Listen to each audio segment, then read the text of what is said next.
Aujourd'hui, j'ai envie qu'on parle d'applications de rencontres. J'ai un avis assez mitigé sur le sujet parce que à la fois sur certaines applis, j'ai passé des plutôt mauvais moments, à la fois sur d'autres, j'ai passé d'excellents moments.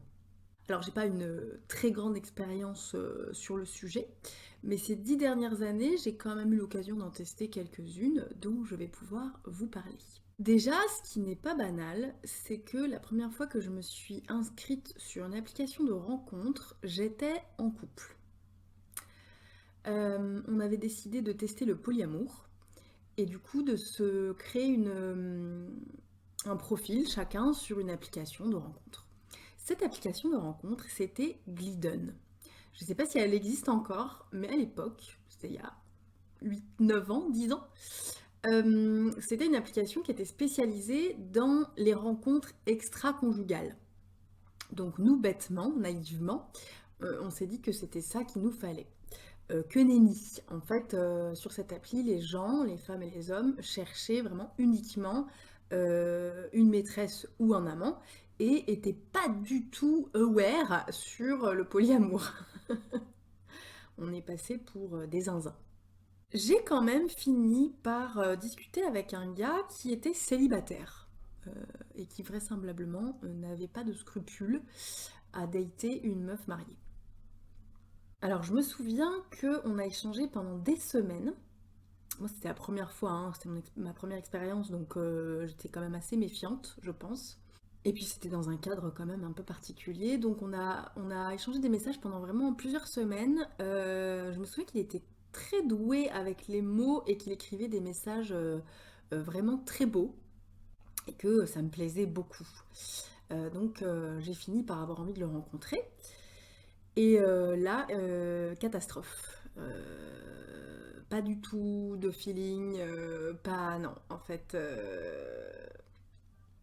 erreur de casting. Donc date très compliqué, moi j'ai pas du tout envie d'être là, très vite en fait, j'ai envie de me casser. Mais par politesse, je reste quand même 2 ou 3 heures avec la personne, en ayant vraiment une grande crainte qu'il tente un move quelconque. Heureusement, il a été très gentleman, il a rien testé, il a rien tenté, et il m'a envoyé un texto dans la soirée après le date pour me demander si j'avais envie qu'on se revoie, et j'ai pu lui dire que pas du tout. J'avais pas du tout envie, que j'avais pas eu de feeling et que voilà, c'est comme ça. Il l'a très bien pris, il a pas du tout été désobligeant.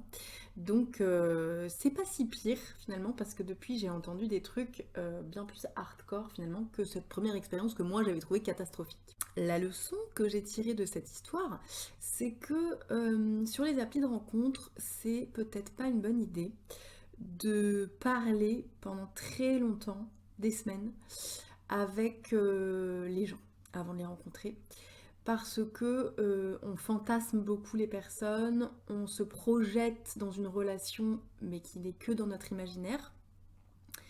Et donc parfois se confronter à la réalité c'est vraiment une douche froide. Donc maintenant, quand je suis sur une appli et que je m'entends bien avec quelqu'un, j'avoue, alors pas non plus le jour même, mais je peux mettre uniquement quelques jours à aller rencontrer la personne pour me confronter très vite en fait à la réalité et voir si le feeling passe aussi en vrai parce que ce n'est pas du tout garanti. Voilà, ça c'est ma première expérience sur une appli de rencontre et c'était pas très concluant. Heureusement, quelques temps après, j'ai rencontré mon amie Amélie, avec qui on a fait une vidéo sur cette chaîne où on a beaucoup parlé notamment de polyamour. Si le sujet vous intéresse, n'hésitez pas à aller voir cette vidéo après. Et un jour que je me lamentais auprès d'elle de ne trouver personne qui était ouvert au polyamour sur Glidden, elle m'a parlé d'une application que j'ai utilisée depuis beaucoup, OkCupid. Alors, ce qui était super pour moi à l'époque, quand je m'y suis inscrite, c'est que on pouvait indiquer dans notre profil que on était en couple et qu'on était non exclusif, ce qui, à ma connaissance, n'existe pas dans les autres applis.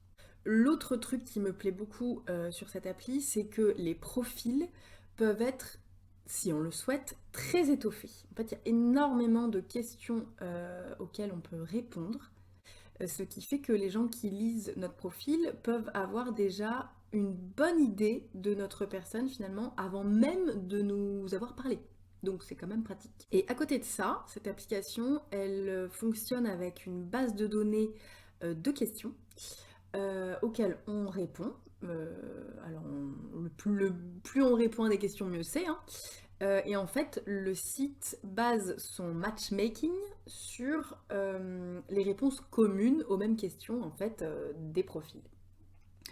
Donc, ce qui est quand même très malin, parce que si vous allez parler avec quelqu'un avec qui vous matchez à, je sais pas, 90% ou plus, parce que le matching est calculé en pourcentage, vous avez quand même à peu près la garantie de passer un bon moment, quel qu'il soit, hein, même si c'est pas, même si ça va pas jusqu'au date. De manière générale, moi, les gens avec qui j'ai parlé sur cette appli et avec qui je matchais à plus de 90%, ça s'est toujours bien passé.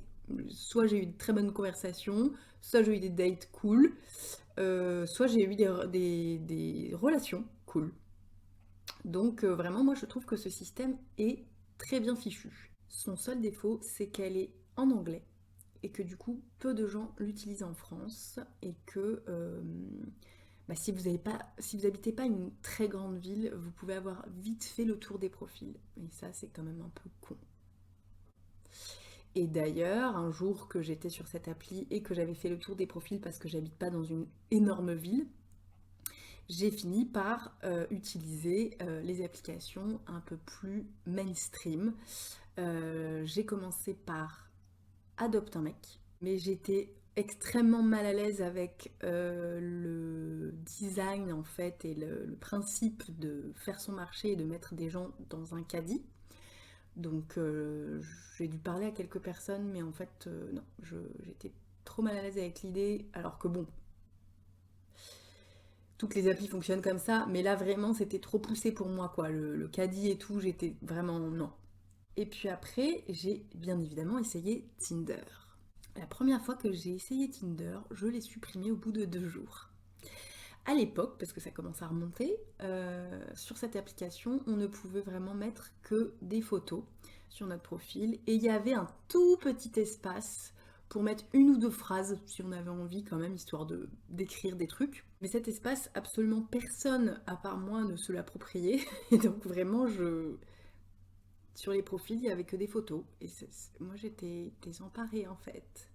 Parce que moi, j'arrivais d'OkCupid où il y avait des pavasses comme ça décrites sur les gens et où je pouvais voir si intellectuellement j'allais pouvoir connecter un minimum. Et là, moi, sur photo, je sais pas. Quelques années après, j'y suis retournée et ils avaient fait un petit effort. On pouvait mettre quelques trucs en plus quand même dans son profil. Je me souviens plus exactement. Déjà, je crois qu'on pouvait connecter notre Facebook et voir, je sais pas, des amis d'amis. Il me semble que j'avais matché avec un ami d'amis, moi, un truc comme ça. Je crois qu'il y avait un truc comme ça. Donc, c'était un peu plus facile pour moi à ce moment-là de savoir avec qui j'allais pouvoir avoir envie de discuter. Mais je sais pas, je me souviens pas clairement. J'ai pas dû discuter avec des gens qui m'ont intéressé suffisamment. J'ai supprimé l'appli sans rencontrer personne au bout de 2 semaines, je crois. Deuxième échec entre Tinder et moi. Il y a 1 an et demi, 2 ans, j'ai retenté l'expérience Tinder et j'ai vu que là, ils avaient quand même vachement fait de progrès sur leur profil. Et j'ai l'honneur de vous annoncer qu'à ce moment-là, j'ai réussi à matcher et à dater grâce à Tinder. J'ai daté 2 personnes. L'une que j'ai pécho, mais ça s'est pas très bien terminé au final. Et l'autre que j'ai pas pécho, mais qui est devenu un pote. Pour lui, ça s'est d'ailleurs mieux fini que pour moi parce que il a rencontré une meuf chouette sur Tinder, il me semble. Ils sont toujours ensemble depuis, ils sont amoureux et tout, ils sont trop mignons. Comme quoi, parfois, ça marche. Alors après, j'ai testé vite fait Once, Bumble, Her et Fruits.